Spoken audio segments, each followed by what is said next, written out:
যখন তোমার চক্ষুটা বন্ধ হয়ে যাবে,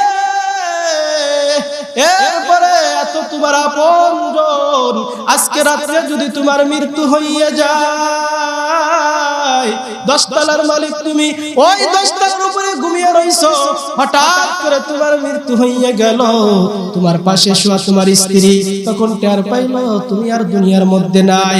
তখন ওই স্ত্রী বলবে না, এত আমার আদরের স্বামী আজকে রাতটা আমার কাছে থেকে যা, এটা ওই স্ত্রী আর বলবে না, আরো বলবে জলদি করে লাশটাকে নামাও। যেই মা তোমাকে এত মহব্বত করে, এত ভালোবাসে, ওই মাও বলবে জলদি করে লাশটাকে তাড়াতাড়ি নামাইয়ে নাও। এত মহব্বত করে মায়ও বলবে না, আমার এত মহব্বতের সন্তান আজকের রাতটা সে থেকে যা, তোমার সাথে থাকতে চাবে না। এরে দুনিয়ার মুসলমান, তোমার বাবা তোমার সাথে থাকতে চাবে না। তোমার সন্তান, যেই সন্তানের কারণে মাথা থেকে পা পর্যন্ত ঘাম ঝরাইলে, ওই সন্তানও বলবে না, আব্বা আজকের রাতটা আমার সাথে থেকে যা, আজকের রাতটা আমার কাছে থেকে যা। না না না, কেউ বলবে না। সবাই বলবে তাড়াতাড়ি করে লাশটাকে নামাও, তাড়াতাড়ি করে লাশটাকে নামাও, তাড়াতাড়ি করে বিদায় দিতে পারলেই বাঁচবে। কেউ যাবে বাঁশ কাটার জন্য, আবার কেউ যাবে ইমাম সাহেবকে খবর দেওয়ার জন্য, আমার আব্বার জানাজাটা পড়াইয়া দেন। প্রত্যেকেই চিনতে থাকবে তোমাকে কত তাড়াতাড়ি বিদায় দেওয়া যায়। প্রত্যেকেই তোমাকে ওই কবরে রেখে, অন্ধকার কবরে রেখে, যেখানে দিনের বেলাও যাইতে ভয় লাগে, সাপ বিচ্ছুর ভয়, পোকামাকড়ের ভয়, ওই কবরের মধ্যে তোমাকে রেখে আসবে। মাত্র কয়েকখানা বাঁশ দিয়া, বাঁশের ছাউনি, প্রত্যেকেই তোমাকে কবরে রেখে চাপা মাটি দিয়ে চলে আসবে। তুমি ডানে তাকাও মাটি, বামে তাকাও মাটি, উপরের দিকে তাকাও বাঁশের ছাউনি। এরে তোমার কবরটা অন্ধকার। আর প্রত্যেকেই তোমার আত্মীয় স্বজন, তোমার ছেলে সন্তান, স্ত্রী, প্রত্যেকেই এসে আবার সন্ধ্যাবেলায় তাদের ঘরে বাতি জ্বলাবে, কিন্তু তোমার ঘরে বাতি নাই, তোমার কবরের মধ্যে বাতি নাই।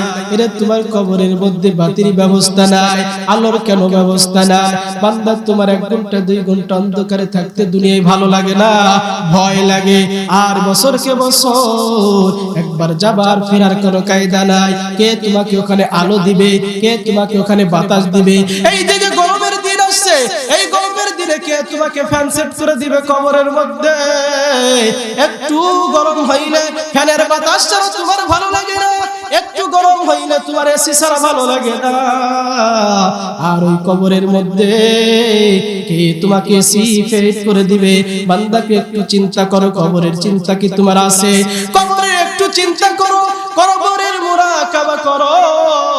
বান্দা, যখন তুমি এই সমস্ত চিন্তা করবে, পশ্চিম কালেও তোমার গুনার দিকে মন যাবে না।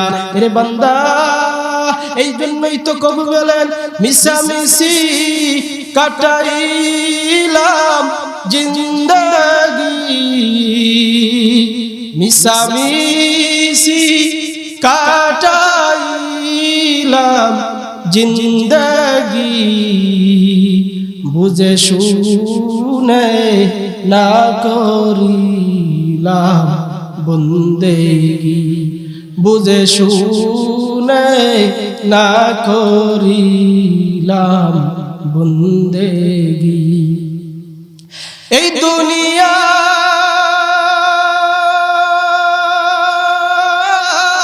মুসাফির খানা, তোমরা জানো না। এই দুনিয়া মুসাফির খানা, তোমরা জানো না। কত মানুষ আইলো গেল, কেউ তো রইল না।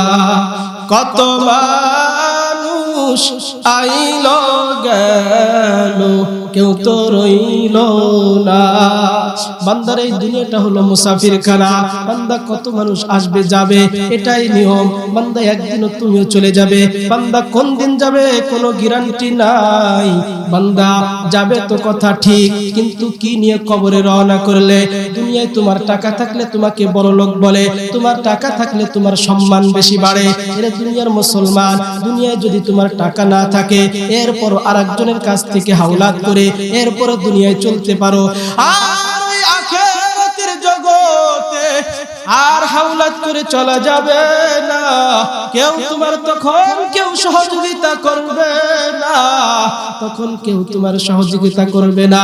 ইয়াউমা ইয়াফিরুল মারউ মিন আখি, আমার আল্লাহ বলেন তোমার জোরের ভাই দুনিয়ায় থাকা অবস্থায় কেউ একটা তোমার গায়ে আঘাত দিলে তোমার ভাই তোমাকে বাঁচানোর জন্য দৌড়িয়ে গেছে, কিন্তু ওই কবরে যখন চলে আসবে, ওই হাসরের ময়দানে যখন তুমি যাবে, তোমার এই জোরের ভাই তোমার কোনো কাজে আসবে না।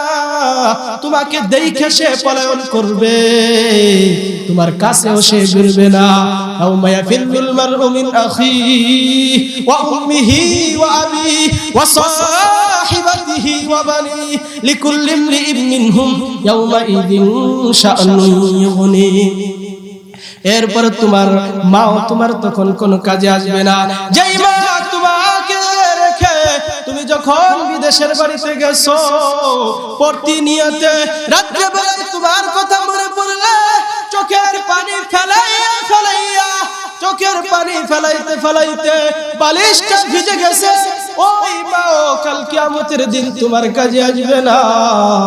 তোমাকে কেউ উপকার তখন করবে না। বাবার কাছে যাবে তাও কাজে আসবে না। তখন যদি কেউ কাজে আসে তাহলে তোমার আসবে তোমার নেক আমল। আল্লাহু লা ইলাহা ইল্লাহু,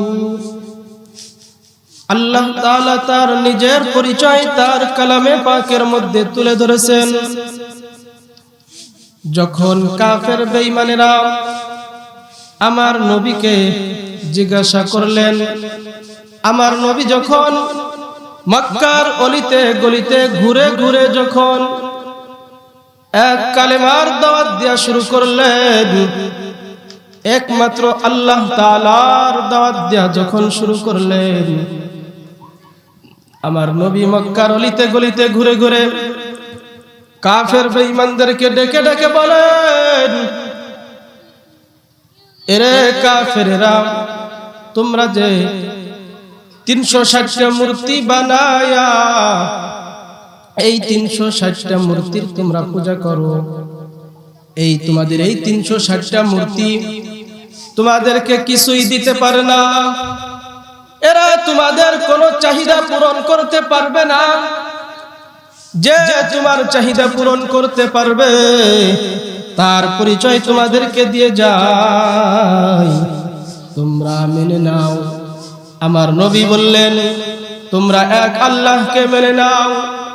আমার নবী যখন এরকম ভাবে আল্লাহ তাআলার কথা বলা শুরু করলেন, এক আল্লাহ পাক রব্বুল আলামিনের কথা বলা যখন শুরু করলেন, তোমরা 360টা মূর্তি বাদ দিয়া একজনের কথা মেনে নাও, একজনের কথা স্বীকার করে নাও।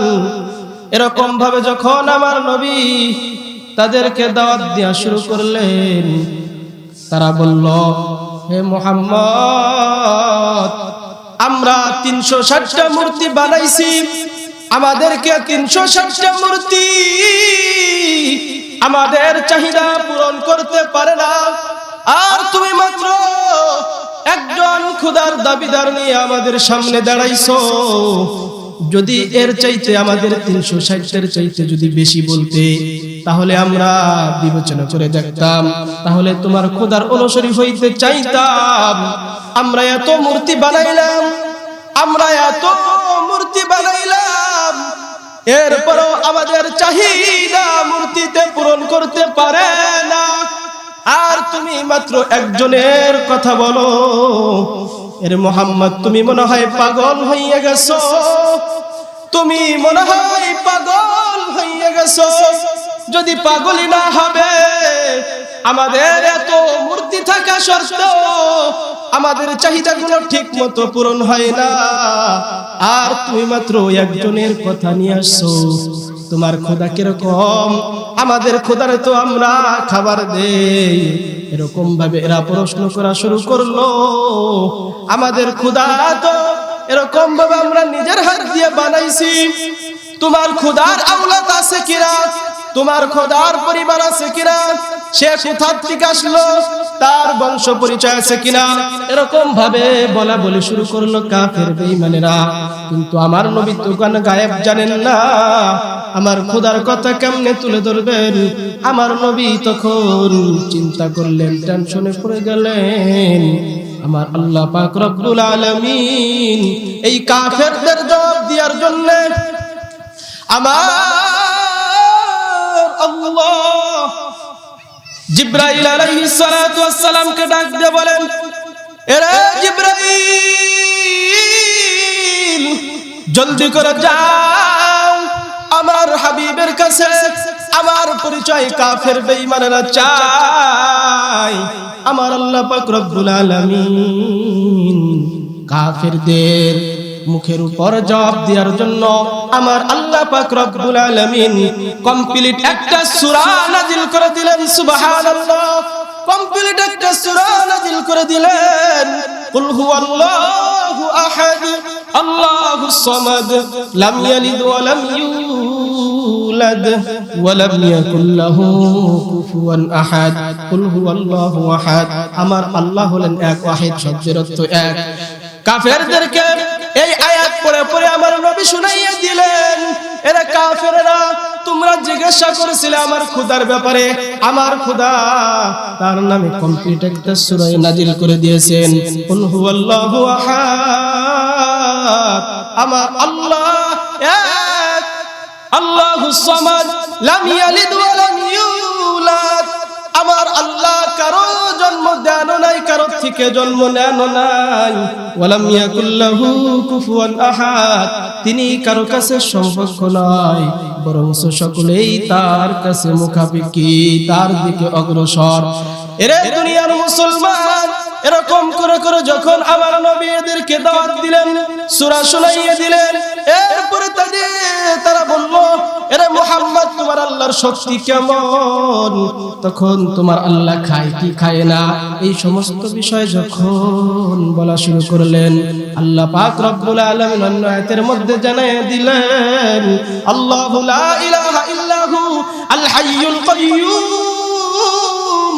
আমার আল্লাহ এত শক্তিশালী, দুনিয়ার সমস্ত শক্তি তার কাছে, পরাজয় বরণ করে। আমার আল্লাহ পাকের চাইতে কারো বেশি শক্তি নাই। আল্লাহু লা ইলাহা ইল্লা হুয়াল হাইয়ুল কাইয়্যুম লা তাখুযুহু সিনাতুন ওয়া লা নাওম, তিনি কোনো খান না। কাফেররা বলল, আমরা তো আমাদের খোদার সামনে খাবার উপস্থাপন করি, তোমার খোদা খায় কি খায় না? আমার আল্লাহ তাআলা আয়াতের মধ্যে জানাইয়া দিলেন, লা তাখুযুহু সিনাতুন ওয়া লা নাওম, আমার আল্লাহ খানো না, ঘুমানো না। কেন আমার আল্লাহ খান না, ঘুমান না? কারণ বান্দা তোমার জন্যই আমার আল্লাহ খান না, ঘুমান না। এরে দুনিয়ার মানুষ, আমার আল্লাহ কেন ঘুমান না, কেন খান না? একবার এরকম ভাবে হযরতে মূসা আলাইহিস সালাতু ওয়াস সালাম আল্লাহ পাকের কাছে বললেন, ইয়া রব্বুল আলামিন, তুমি কি ঘুমাও না? আমার আল্লাহ পাক রব্বুল আলামিন মূসাকে ডাকতে বললেন, এরে মূসা, তুমি এটা দেখতে চাও নাকি শুনতে চাও? মূসা বলল, ইয়া আল্লাহ, যে জিনিস দেখা যায় সে জিনিস আর শুনবো কেন? তখন আল্লাহ পাক রব্বুল আলামিন মূসাকে দেখানোর জন্য আমার আল্লাহ পাক রব্বুল আলামিন বললেন, রাত্রেবেলা গভীর রাত্রে যখন হইয়া যাবে, মূসা দুই হাতে দুইটা কাচের গিলাস, পানি ভর্তি দুই হাতে দুইটা কাচের গিলাস নিয়া দুই হাতের তালুর উপর রেখে, এরা মূসা তুমি দাঁড়িয়ে থাকবে যতক্ষণ পর্যন্ত আমি আল্লাহ না বলবো। এরা মূসা ততক্ষণ পর্যন্ত এই গিলাস তুমি নামাইতে পারবে না। এরকম ভাবে মূসাকে যখন বললেন, মূসাও আল্লাহ তাআলার কথা অনুযায়ী রাত্রে বেলা এরকম ভাবে কাচের গ্লাসের উপরে পানি রেখে হাতের উপরে ধরে রেখেছে। কিন্তু যতই রাত্র গভীর হয় ততই মূসার ঘুম চলে আসে। রাত্র যত গভীর হয় তত ঘুমের চাপ বেড়ে যায়। রাত্র যত ঘুরিয়ে আসে মূসার ততই ঘুম বেড়ে যায়। মূসা বারবার দৃষ্টি দেয় আর গিলাস পড়ে যাইতে যাবার লাফ দিয়ে উঠে। এরকম করতে করতে এক পর্যায়ে আর ঘুম ঠেকায় রাখতে পারে না, ঘুম আর ঠেকায় রাখতে পারে না। এক পর্যায়ে কমিন দিয়ে কোখান দিয়া কিভাবে যে গিলাসটা তার হাত থেকে পড়ে গেছে মূসা তা নিজেও জানে না।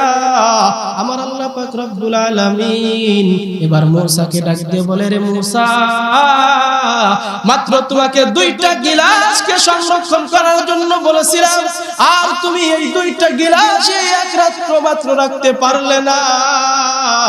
আর আমি আল্লাহ তাআলা কেন ঘুমাই না মূসা বুঝতে পেরেছো? আমি আল্লাহ যদি ঘুমাই, আমি আল্লাহ তাআলাই আসমান 7 জমিন, এত ফেরেশতা আছে, এত মানুষ আছে, এত কিছু আছে। আমি আল্লাহ যদি একটু যদি চোখটা এরকম ভাবে টিভি দেই তাহলে পুরা দুনিয়া আসমান জমিন সব ধ্বংস হয়ে যাবে রে মূসা। তখন মূসা বলে, মালিক, মূসা সিজদায় পড়ে গেছে, মালিক রে আমার বোঝা হয়ে গেছে। এই জন্যই আমার আল্লাহ বলেন, লা তাখুযুহু সিনাতু ওয়ালা নাওম। আমার আল্লাহ খানো না ঘুমানো না, এর দুনিয়ার মানুষ। মুফাসসিরিনে ইকরাম এর আরেকটা ব্যাখ্যা করেছেন, কেন আমার আল্লাহ ঘুমান না?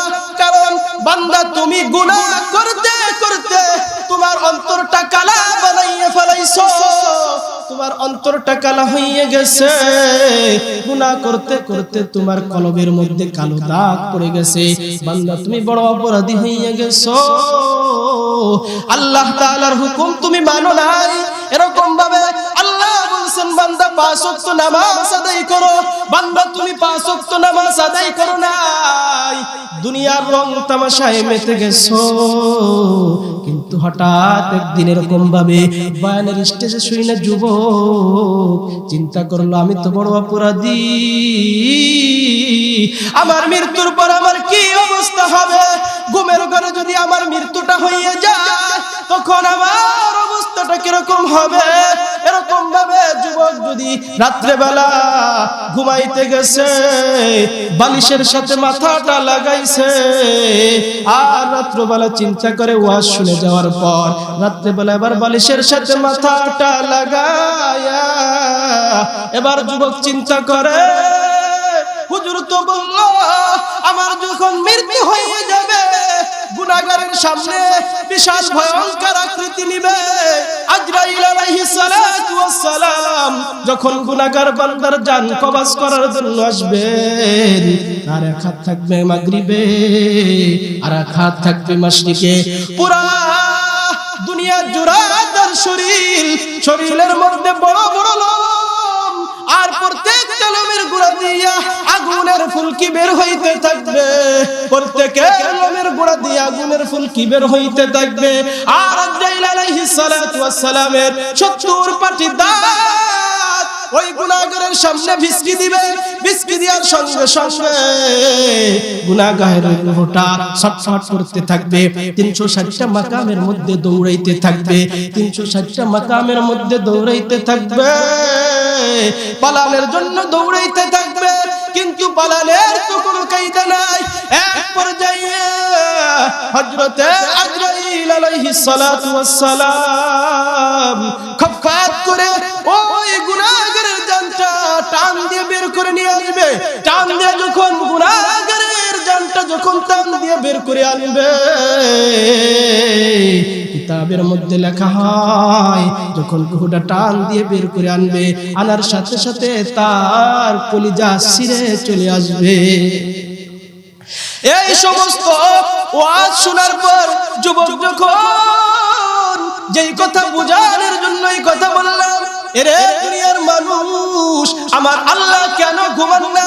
মুফাসসিরিনে ইকরাম দ্বিতীয় ব্যাখ্যার কথা বলতে যাইয়ে বললাম, যখন যুবকের কম ভাবে জাহান্নামের বয়ান শোনার পর এরপরে যখন যুবক রাত্রে বেলা ঘুমাইতে গেছে, ঘুমানোর পরিবার চিন্তা করে, হায়রে হায়রে আমি তো কত গুনাহ করছি, আমার গুনার কোনো হিসাব নাই।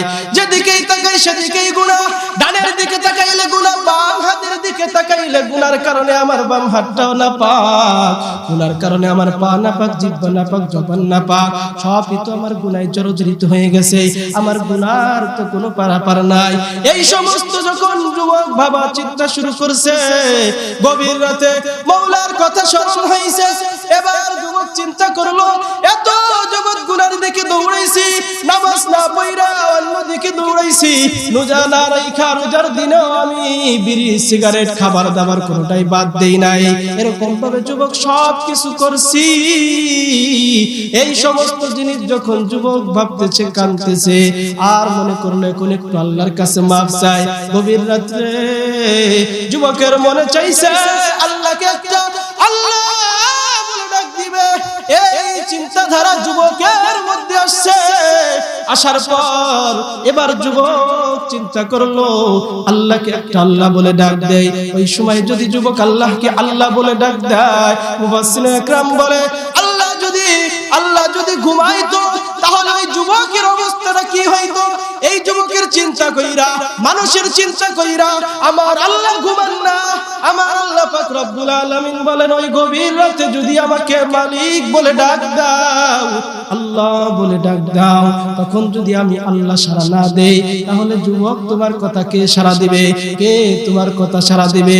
কারণ সকলের দরজা যখন বন্ধ হয়ে যায়, প্রত্যেকেই দরজা বন্ধ করিয়া ঘুমের মধ্যে মগ্ন হইয়া যায়, তখন আমার আল্লাহ পাক রব্বুল আলামিন বান্দাদেরকে ডাকতে থাকে, আরে বান্দা আয় আয় আয়, তুই গুনাহ করে জীবনটাকে নষ্ট করে ফেলাইছো, আয় আয় আমার দিকে আয়, আমি আল্লাহ তোকে মাফ করে দিব।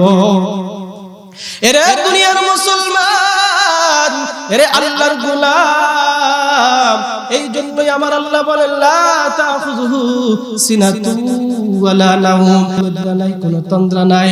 বান্দারে সব সময় বান্দা তোদের জন্য, তোদের চিন্তায় আমার ব্যবহার। বান্দারে তোকে কতটা ভালোবাসে আমার আল্লাহ। বান্দা তুমি আল্লাহর ভালোবাসা বুঝতে চাও না, তুমি যুবতীর ভালোবাসা ভ্যালেন্টাইন্স ডে পালন করো, যুবতীর ভালোবাসা, মহিলাদের সৌন্দর্য চেহারা দেখে ওই দিকে তুমি যুবক আকৃষ্ট হও। কিন্তু আমার আল্লাহ এত সুন্দর জান্নাত তোমার জন্য রেখে দিয়েছে। দুনিয়ায় যদি সামান্য একটু নিজেকে তৃপ্তি করে নিতে পারো, নিজেকে একটু ওই সমস্ত থেকে বিরত রাখতে পারো, আরে আল্লাহর বান্দা, আমার আল্লাহ তোমার আমার জন্য এত সুন্দর জান্নাত রেখে দিয়েছে, যেই জান্নাতের কল্পনা দুনিয়ার আজ পর্যন্ত কেউ করে নাই। এই জান্নাতের কল্পনা কোনোদিন কারো কল্পনায়ও আসে নাই। এত সুন্দর জান্নাত বান্দা তোর জন্য রেখে দিয়েছে। আমার আল্লাহ বান্দারে কত মহব্বত করে, বান্দারে সারা রাত্র ভর, সারা দিন ভর তুমি রিকশা চালাইয়া মাঠে ঘাটে কাজ করে, কষ্ট করে করে তুমি টাকা উপার্জন করতেছো।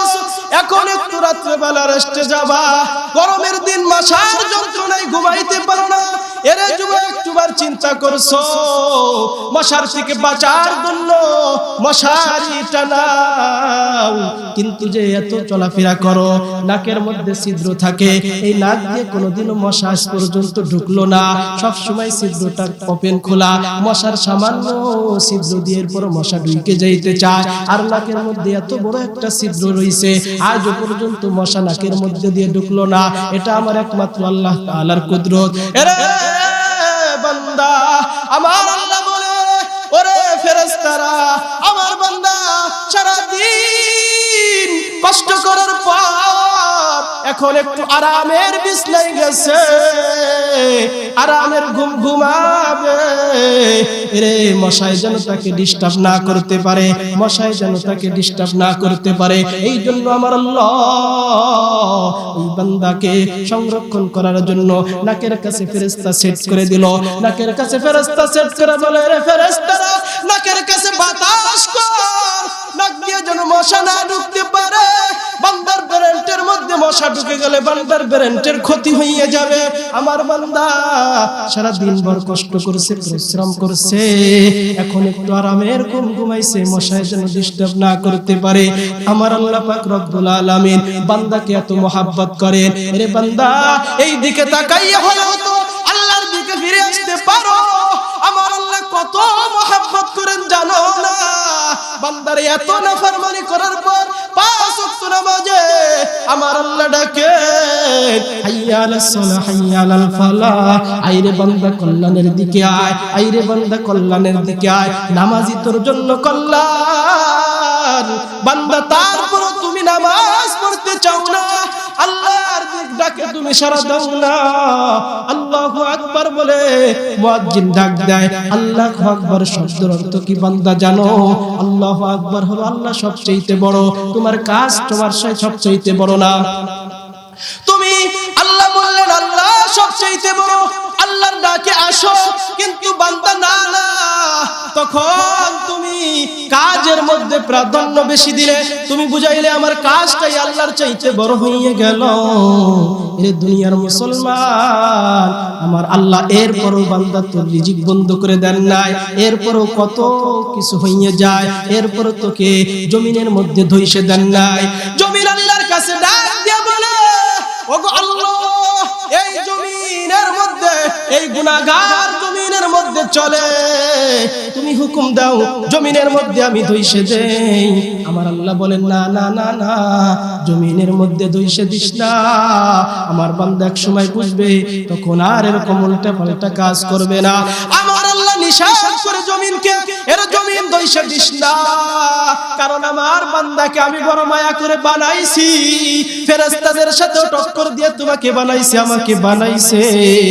বান্দারে, এত গুনাহ করার পরও বান্দা একদিনও তোমার রিজিককে বন্ধ করে দিল না, একদিনও তোমার নিঃশ্বাসকে বন্ধ করে দিল না। বান্দা নিঃশ্বাসের কত দাম জানো? এরে বান্দা, যেইগুলোর দাম বেশি,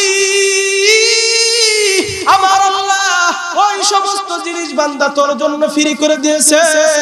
যেই সমস্ত জিনিসের দাম যত বেশি, তোর কেনার সামর্থ্য নাই, আমার আল্লাহ ওইগুলোই ফ্রি করে দিয়েছে। জোরে বলেন না সুবহানাল্লাহ, আরো জোরে বলেন না সুবহানাল্লাহ।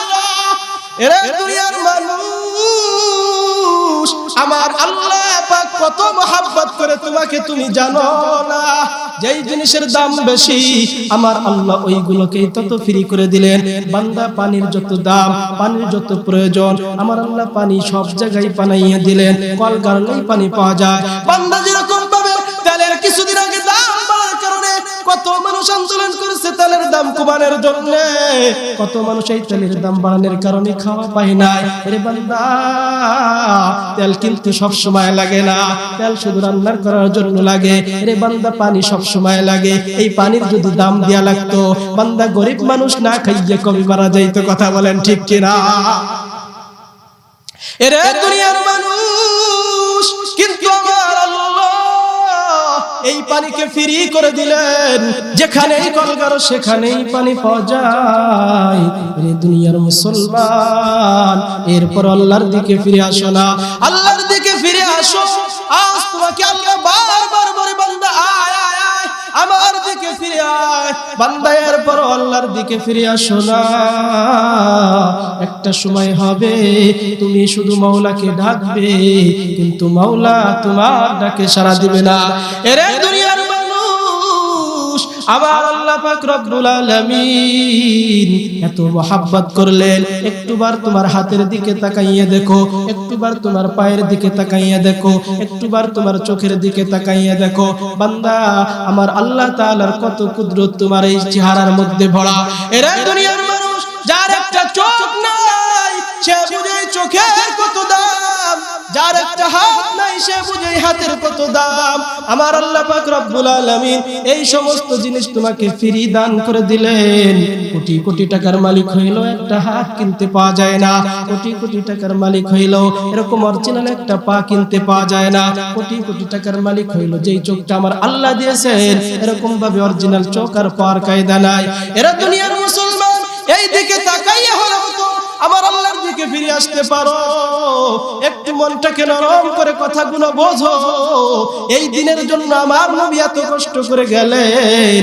বান্দারে, যেই নবীর আগে পিছনে কোনো গুনাহ নাই, আমার নবী এরপর কান্না করতে করতে করতে জীবনটাকে শেষ করে দিলেন। এর দুনিয়ার মুসলমান, আমার নবী কত কান্না করতে। আম্মা জান আয়েশা সিদ্দিকা রাদিয়াল্লাহু তাআলা আনহা বলেন, আমি এবং নবী যখন ঘুমিয়ে গেলাম, হঠাৎ করে আমার ঘুম ভেঙে গেল। ঘুম ভেঙে তাকাইয়ে দেখি বিছানার দিকে আমার হাত পড়ছে। হাতটা কিরকম যেন ভিজে ভিজে লাগে। আমি তখন চিন্তা করলাম এরকম ভিজে গেছে। আমি মনে করলাম ঘুমানোর সময় তখন আমি একটা গিলাসে ভর্তি পানি রেখে পাশে রেখে দিয়েছিলাম, না জানি আমার ঘুমের মধ্যে হাতটা লেগে গ্লাসের পানিটা পড়ে গেছে। এই চিন্তা করতেছিলাম না আয়েশা, কিন্তু এরপরে তাকাইয়ে দেখলেন, বাতি জ্বলাইয়ে দেখলেন, জ্বলাইয়ে দেখে গিলাসের জায়গায় আছে আমার নবী সিজদায় পড়ে আছে। আমার নবী সিজদায় পড়ে কান্না করতেছে। আমার নবীর চোখের পানির কারণে বিছানা ভিজে গেছে। এরে দুনিয়ার মুসলমান, আমার নবী নামাজে দাঁড়াইয়াও কাঁদেন, আমার নবী সিজদায় পড়ে কান্দেন। সব সময় বান্দা এই উম্মতকে শিক্ষা দেওয়ার জন্য এত কষ্ট করলেন, রাতভর দাঁড়াইয়া দাঁড়াইয়া নামাজ আদায় করে। আমার নবীর নামাজের কারণে পা ফুলিয়ে যায়। এর কত নামাজ পড়লে, কত পরিমাণ নামাজ পড়লে আল্লাহ তাআলা নিষেধ করতে পারে। আমার নবী নামাজ পড়তে পড়তে পা মুবারক ফুলিয়ে গেছে। আমার আল্লাহ ডাক দিয়ে বলে, নবী আপনি এখন একটু অন্য আমল করেন, আপনার পা তো ফুলিয়ে গেছে। এত নামাজ আপনি দাঁড়িয়ে পড়েন না, আপনার শরীর অসুস্থ হয়ে যাবে। আমার আল্লাহ তাআলা আমার নবীকে নামাজ পড়তে ওই সময় নিষেধ করেন। কত নামাজ পড়লে নিষেধ করেন। বান্দা, আমার হাবিব এটাই শিক্ষা দিতে গেলেন উম্মতকে, এরা উম্মত আল্লাহর ইবাদত বেশি বেশি করে করো। এরে দুনিয়ার মুসলমান, আমার আল্লাহ পাঠাইছেন দুনিয়াতে তোমাকে আমাকে ইবাদত করার জন্য, শুধু খাওয়া দাওয়ার ফুর্তি করার জন্য দুনিয়ায় পাঠান নাই। এরে দুনিয়ার মুসলমান, আজ তুমি বুঝবে না। এই জন্যই আল্লাহর হাবিব বলেন, আদ-দুনিয়া মাজরাতুল আখিরাহ, দুনিয়া হলো আখিরাতের ক্ষেতস্বরূপ। দুনিয়ার মধ্যে এরকম ভাবে বীজ বপন করে যাবে, আখিরাতে যাইয়া তুমি এর ফসল খাইতে পারবে। দুনিয়ায় যদি তোমার বলছিলাম টাকা না থাকে, তোমার তখন সম্মান বাড়ে না, ওই আখিরাতের অবস্থা তার চাইতেও বেশি। বান্দারে, আখিরাতে যদি তোমার আমল না থাকে, তোমার পাশের এক ভাই দুনিয়ায় তার কোনো টাকা ছিল না, তার কোনো সম্মান ছিল না, তাকে দেখলে কেউ চেহারা ছেড়ে যেত না, কিন্তু ওই বান্দা কিষান দিয়ে দিয়া কৃষি কাজ করে করে রিকশা চলাইয়া চলাইয়া জীবন ধারণ করেছে। এরপর রিকশার পেট্রোল মারছে আর বলছে আল্লাহ, আর বলছে আল্লাহ। রিকশার পেট্রোল মারছে আর বলছে আল্লাহ আল্লাহ আল্লাহ বলে জিকির করেছে। প্রত্যেক পেট্রোলে পেট্রোলে আমার মাওলার জিকির। এরকম অসংখ্য মানুষ এখনো আছে মাওলা পাকের জিকির করে। রে ভাই, কিষান দিতে যায়, কৃষি কাজ করতে যায়, প্রত্যেকটা কাচির খুচায় মাওলার জিকির করে। এই সমস্ত বান্দাগুলো কাল কিয়ামতের ময়দানে আমার আল্লাহর কাছে বেশি প্রিয় হবে। অন্য আয়াতের মধ্যে আমার আল্লাহ বলেন, আল্লাযীনা ইয়াযকুরুনাল্লাহা কিয়ামান ওয়া কুউদান ওয়া আলা জুনুবিহিম وَيَتَفَكَّرُونَ فِي خَلْقِ السَّمَاوَاتِ وَالْأَرْضِ। আমার আল্লাহ তাআলা বলেন, কাল কিয়ামতের ময়দানে সবচেয়ে বড় জ্ঞানী কারা হবে? আল্লাযীনা ইয়াযকুরুনাল্লাহ, দুনিয়ায় থাকা অবস্থায় হাঁটতে চলতে ফিরতে উঠতে বসতে সব সময় যেই বান্দা মাওলা পাকের জিকির করে, যেই বান্দা সব সময় মাওলা পাককে স্মরণ রাখে, যেই বান্দা হাঁটতে চলতে সব সময় আমার আল্লাহর কথা স্মরণ রাখে, প্রকৃত জ্ঞানী আমার আল্লাহ তাকেই বলেছে। যেই বান্দা সব সময় আমার মাওলার কথা স্মরণ রাখে, আমার আল্লাহ পাকের কথা স্মরণ রাখে। এর দুনিয়ার মুসলমান, আমরা দুনিয়ার জ্ঞানী মনে করি কাদেরকে? যে বান্দা এরকম অনেকে বলে এই ছেলেটা হঠাৎ করে কত ভালো হয়ে গেল। কাকে ভালো বললাম? হঠাৎ করে বিদেশে যাইয়া টাকা পয়সা উপার্জন করে টাকার মালিক হয়ে গেছে। বলে যে এই ছেলেটা আগে ছিল গাধা, এখন কত টাকার মালিক হয়ে গেল, কত বড় জ্ঞানী হয়ে গেল, বিসিএস ক্যাডার হয়েছে, কত বড় জ্ঞানী হয়ে গেছে। কিন্তু আমার আল্লাহ বলেন এই সমস্ত বিসিএস ক্যাডার আর টাকার মালিকের আমার কাছে কোনো দাম নাই। আমার কাছে দাম হইল আল্লাযীনা ইয়াযকুরুনাল্লাহা কিয়ামান ওয়া কুউদান ওয়া আলা জুনুবিহিম ওয়া ইয়াতাফাক্কারুনা ফী খালকিস সামাওয়াতি ওয়াল আরদ। আমার আল্লাহ বলেন যেই বান্দা সব সময় আমার কথা স্মরণ রাখছে আর যেই দিকে তাকাইছে, আমার নিদর্শন দেখা, আমার সৃষ্টি দেখা গবেষণা করেছে আর বলছে এই যে আসমান সৃষ্টি করেছে, এই যে একটা গাছ সৃষ্টি করেছে, এই যে কত কিছু আমার আল্লাহ সৃষ্টি করেছে, এগুলো অনর্থক বানান নাই, সব কিছু মাওলা পাক রব্বুল আলামিন আমাদের জন্য বানাইছেন। মাওলা পাকের এই সমস্ত নিদর্শন দেখে আর জিকির করছে সুবহানাল্লাহ। এরে দুনিয়ার মানুষ, এই জন্য জীবনটাকে সুন্দর করো, আল্লাহর দিকে চলো, মাওলা পাকের জিকির তোমার জবানে জারি করো। যেই বান্দা প্রত্যেক নিয়ত হাঁটতে চলতে ফিরতে বসতে যেই বান্দা মাওলা পাকের জিকির করে, আমার আল্লাহ তাআলার জিকির করে জিহ্বাটাকে তাজা রাখতে পারবে। আমার আল্লাহ পাক রব্বুল আলামিন বলেন ওই বান্দা কাল কিয়ামতের ময়দানে হাসতে হাসতে বিনা হিসেবে জান্নাতে যাবে। এরা দুনিয়ার মুসলমান, এই জন্য বান্দা আল্লাহর পথে আসলেই শান্তি, দুনিয়ার কোনো কিছুতেই শান্তি নাই। অনেক মানুষ বলে আমার ঘরের মধ্যে শান্তি নাই, আমার বিবি আমার কথা শুনে না, আমার ছেলে আমার কথা শুনে না। বান্দা কেন শুনে না? কেন শুনে না? কারণ তোমার ওই সংসারটা আল্লাহর সংসার হয় নাই। এর বান্দা নবী সুন্নাত তরিকায় তোমার সংসার হয় নাই, এই জন্য সংসারের মধ্যে শান্তি নাই, ঘরের মধ্যে কুরআন তেলাওয়াত নাই। আগের জামানায় মা বোনদেরকে দেখছি ঘরের মধ্যে কুরআন তেলাওয়াত করছে, ফজর নামাজ পড়ে এরপরে কুরআন তেলাওয়াতে মগ্ন হয়ে গেছে, ইয়াসিন সূরা তেলাওয়াত না করে সংসারের কোনো কাজে হাত দেয় নাই। কিন্তু এখনকার মহিলারা মডার্ন হয়ে গেছে, টাকাওয়ালা হইছে আর মডার্ন হইছে। যত যার টাকা বেশি তত মডার্ন দেখায়। সে 8টা না বাজলে 9টা না বাজলে ঘুম ভাঙে না। এরা বান্দা এই জন্য সংসারের মধ্যে ভেজাল লেগেই থাকে, লেগেই থাকে। স্বামীর খেদমত কি তা বোঝে না? কি কারণে বোঝে না? বান্দার মধ্যে দিন নাই। ওই বান্দা যদি 5 ওয়াক্ত নামাজ আদায় করত আর প্রতিনিয়ত কুরআন তেলাওয়াত করত, এরকম ভাবে টিভি সিরিয়াল না দেখতো, এরকম ভাবে মোবাইলে নাটক ভরে ভরে না দেখতো। এই জন্য মা বোনদেরকেও কিছু বলে যায়, এরে আমার মা বোনেরা আল্লাহর কুরআনের দিকে আসো। আল্লাহর কুরআনের দিকে যখন আসবে সংসারের মধ্যে তোমার শান্তি চলে আসবে। রে বান্দা, প্রত্যেকটা মানুষেরই যতটুকু ইলম দরকার, ততটুকু জীবন ব্যবস্থার জন্য দরকার।